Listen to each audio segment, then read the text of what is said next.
Big data is an elusive concept. It represents an amount of digital information which is uncomfortable to store, transport, or analyze. Big data is so voluminous that it overwhelms the technologies of the day and challenges us to create the next generation of data storage tools and techniques.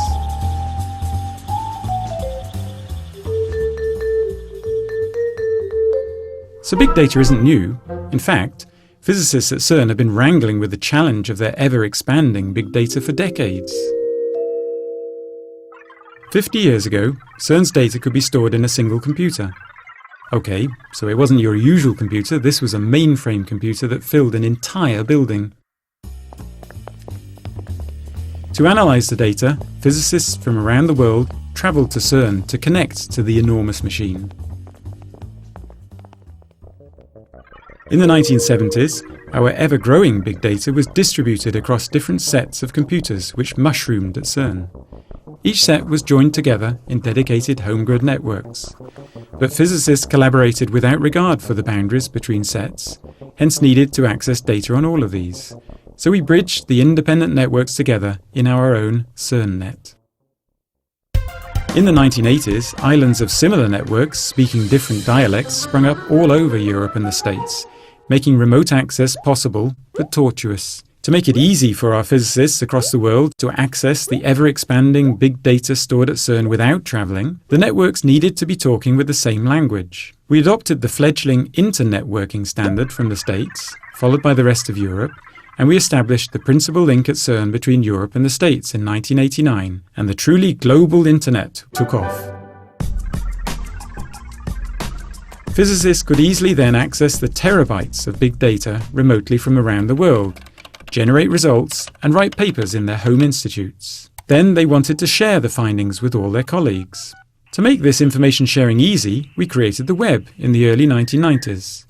Physicists no longer needed to know where the information was stored in order to find it and access it on the web, an idea which caught on across the world and has transformed the way we communicate in our daily lives.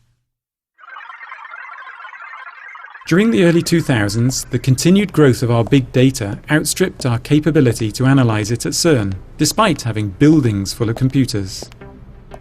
We had to start distributing the petabytes of data to our collaborating partners in order to employ local computing and storage at hundreds of different institutes. In order to orchestrate these interconnected resources with their diverse technologies, we developed a computing grid, enabling the seamless sharing of computing resources around the globe. This relies on trust relationships and mutual exchange. But this grid model could not be transferred out of our communities so easily, where not everyone has resources to share, nor could companies be expected to have the same level of trust.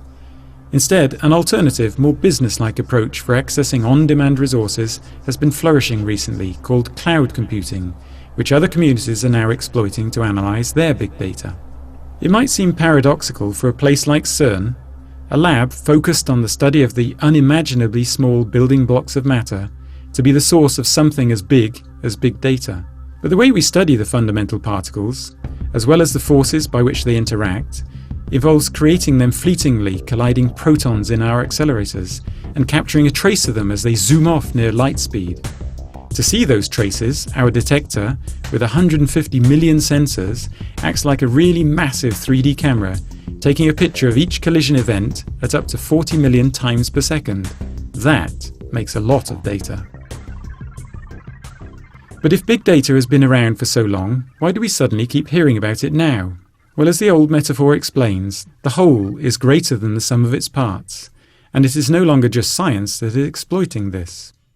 The fact that we can derive more knowledge by joining related information together and spotting correlations can inform and enrich numerous aspects of everyday life, either in real time, such as traffic or financial conditions, in short-term evolutions, such as medical or meteorological, or in predictive situations, such as business, crime or disease trends.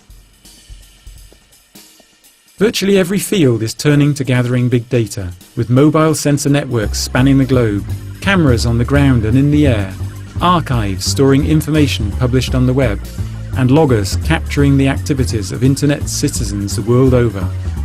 The challenge is on to invent new tools and techniques to mine these vast stores, to inform decision-making, to improve medical diagnosis, and otherwise to answer needs and desires of tomorrow's society in ways that are unimagined today.